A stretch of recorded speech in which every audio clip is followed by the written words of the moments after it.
My name is Jeff Stewart. I have stage 4 gastric adenocarcinoma, which is a bad kind of cancer. It's a stomach cancer, which is very common worldwide, uncommon in the US. It was discovered when I tried to donate my kidney about 2 years ago. And I've had 2 surgeries, chemotherapy, radiation therapy, and I have 7 kids. I wrote a book for those 7 kids about cancer and life, living, inspiration from a father with cancer. It was extremely fortunate to get the initial diagnosis because I had no symptoms whatsoever.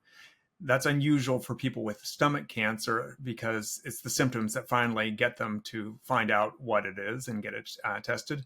And there's often a diagnostic lag. So people are usually found quite late, or often found quite late in the process when it's too late to do much of much. I was found because I had a CT scan because I was trying to donate a kidney. And I don't normally get a CT scan just for fun. And I'd never had one of my torso before, but they did for this. And it's doubly lucky because not only is a CT scan really only the practical way to find this kind of tumor, normally you could find it through an upper endoscopy, stick a camera down your throat sort of thing. I had one of those the month before, weeks before. I'd had one of those and they had spotted nothing. And that wasn't because they had messed up, but because my stomach also about 10, 12 years ago was bypassed. So I have gastric bypass. And so there was nothing to see. It was in the bypass part of my stomach. I would have no symptoms. Even if it got really quite bad, it wouldn't have been running into food. It wouldn't have been a blockage there until it had really gone much farther outside my stomach, the stomach remnant. So it was extremely lucky that they did spot it.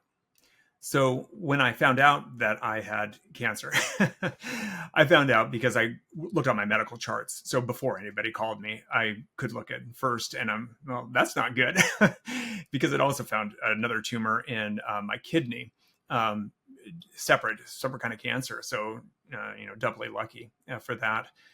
Having spotted them and then seeing it in the charts, I did get to talk to the doctors. And at first they thought it was a much less deadly cancer or cancers.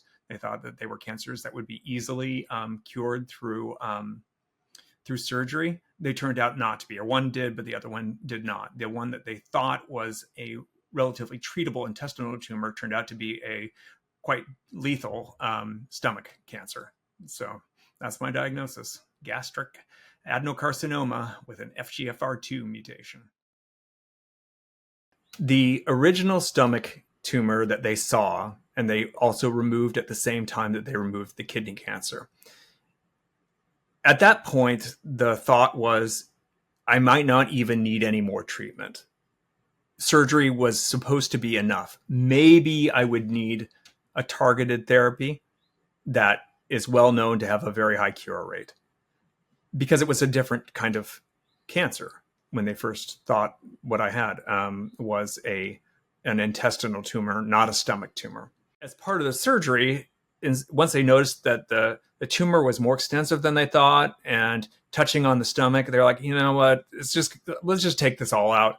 And it just, rather than try to find the right margins and stuff like that, they just took it all out. And good that they did, because it was through the entire wall of the stomach. They couldn't see it because diffuse type cancer, could not see that it was there, only found that part out afterwards. So that was extremely fortunate. But you're right, it's not done usually right at the beginning. And in part, that's because surgery can spread the cancer. And in part because chemotherapy is so important. And if you have any complications from surgery, then you can't get chemo right away. They wouldn't have done it. They wouldn't have done surgery if they had known what kind of cancer I had from the outset, but they couldn't know and didn't know until surgery was done. Once they found out it was a stomach cancer and the type that it was, I was passed off from my surgical oncology team to what will generally run the show for any cancer patient, and that is the medical oncologist. The medical oncologist then was my lead of the cancer team at Duke, where I'm being treated. they and she suggested there's a mainline therapy set for stomach cancer, but mine's a little different because usually they don't do surgery on stomach cancer, at least not at first. Mostly they give chemotherapy, and they don't want to wait, and they don't want to spread the cancer by having surgery. But since they didn't know that that was what it was, we had to do a modified approach. But it still ends up being chemotherapy. Two types of chemotherapy. One's called oxaliplatin. Oxaliplatin is basically something that spot welds DNA to itself. So it kind of snarls in a tangled mess every time your cells try to divide that the DNA strands. They all get tangled up. And then the other one is called Xeloda, which is funny. It's an oral version of a drug called FU. Yes, there's a chemotherapy called FU, which figures. So anyway, oral FU is a fake piece of DNA that poisons DNA every time it tries to replicate. And so your DNA is like spot welded together, and anything that survives the spot welding, it still manages to get itself apart so it can divide. Then it gets this fake piece of DNA and they go in there. Those drugs usually work at the time of how advanced we thought my cancer was. It should have worked about 2 times out of 3. We followed that up with radiation and more of the FU, which is a drag, I might add. Radiation, not gonna lie, it kind of sucks. Who knew?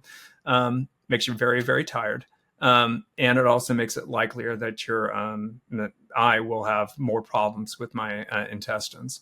And then the whole thing has to work, and it has to work not 99% or 99%, but it has to work 100%. It has to kill every single cancer cell. And if it doesn't, I die. And it didn't for me. The treatment is not expected to be anything but palliative. It's not curative. It's supposed to make me feel better or to slow the cancer down, but never stop it. So there are some other treatments that can be tried, but right now we are waiting. And the reason we are waiting is not because we don't want to try anything, but because we're waiting for the tumors to show themselves again. I don't have any tumors that are big enough to see on CT. They're probably there. We're testing my blood to make sure that they are there. But once we can see them again, then we can try something else, because then we'll know if something's getting smaller or staying the same size or getting bigger. And then we'll know to move on to the next therapy. The next therapies, the next 2 are going to be experimental therapies, or maybe one that's expected to get approved in November of this year. Neither of them is curative. They add between 2 and 6 months to the average patient's life, which is not nothing, because as I said, people in my situation generally live about 6 months without treatment or on standard kind of treatments. So, adding a few more does matter, does help, but it's also not expected to be a cure. So I'll start with radiation, then get back to chemo. Radiation is like you're getting enough radiation in you in a day that a normal person walking around would get in 600 years. In the course of 25 treatments, you get enough radiation that a person would get from the end of the last ice age to today. It's a lot of radiation. And in this light that is so blue, that is bluer than blue, but you can't see it. And the burn that it leaves is very, very, very mild on the outside. It's all targeted in a pretty weird way by a set of I think they're tungsten plates. I'm not sure what kind of plates they are, but it looks like almost like a mouth is opening up in this bizarre kind of way as this machine rotates around you in the shape of what they have to hit. And even if you have like lung cancer, you think, oh, my lung is moving all the time. Like, how are they going to do this? On those ones, they're like compensating constantly for where you are breathing in the breathing cycle. You're held in a bag that's like a body bag, kind of disturbingly, but you're held still in this thing as this thing opens and moves around. After treatment, I would feel like mild sunburn on my back, but I'd feel it the moment I tried to eat a piece of pizza. Then I felt like I was punched in the stomach, like that hurt. So that was radiation. Mostly is the fatigue. And you think it's done after your radiation. No, you got 6 weeks more to feel terrible. And your light turns dim as you just want to sleep. That's radiation. Chemotherapy is a different beast. And I didn't have the kind of chemotherapy that makes your hair fall out, but I did have the kind of chemotherapy that can destroy your nerves. So there are certain platinum-based chemotherapies that are very important, and some people can tolerate them very well. I am not one of the people that can tolerate them very well. Within the very first time that I had oxaliplatin, the one that spot welds DNA, that has platinum in it, and that particular one, my arm started burning, and that burn made a mark on my arm that looked like the shape of Madagascar. And when I got home, I could draw very clearly where the burn was. And the burn felt like it was burning on fire, but it could feel cool to the touch at the same time. Very strange. I've never felt anything like it. And that stayed that way for days and then got, finally kind of wore off. And then the normal thing that they do expect is that suddenly you feel every time you touch something cold that you're being tased. Zap. Just like that. You grab a ice cream. You touch something even slightly cold and you're just like walking on your hands and your feet as though you're being shocked. And that's normal. What's not normal and gets worse and worse as you take the drugs is that the shocking feeling may not go away and the pain may not go away. And I am one of those people that unfortunately the pain does not go away. And permanently and most people that get this kind of neuropathy, nerve pain, nerve damage, is that it messes up parts of the nerves that are bringing in the kind of the nerve switches, and they are like that. So that right now is the symptom that is the most troubling to me, because I'm a year out from having any chemotherapy at all. It is easier for me when the news is certain and bad than when it's uncertain and maybe okay. So you ask me how I wait. I'm waiting poorly. Poorly is the way I'm waiting. I just got back from vacation, and boy, did I need vacation. And as I rest between the notes, you can hear how loud the room is sometimes, if that makes some sense. I can't, I've been depressed at parts of my life. I'm not depressed, but the gears grind. It is harder. And, as I said, I was on vacation. I was on vacation in my childhood home, and you can't help but think, is this the last time I'm going to see this? Is this the last time I'm going to read to my 13-year-old this book? It makes even simple things more important, which can be invigorating. It can. There's a certain joy in knowing that you have a canvas that is this large and not, I don't know how large. I can fill that canvas. I can make something out of that. I do have some trouble with, maybe it's this large, maybe it's 50 years longer. I don't know. Like that part is trying on me, I have to admit. My doctor's name is Hope, Hope Uranus, which is a gift to an author, I might add, to call somebody Dr. Hope. I hope for different things. I don't hope to be cured of this. I don't expect to be cured of this. The numbers are what they are, and that's okay.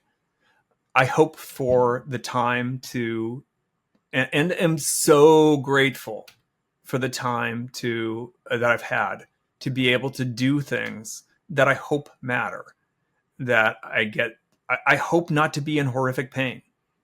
I do hope for that. That's still uncertain.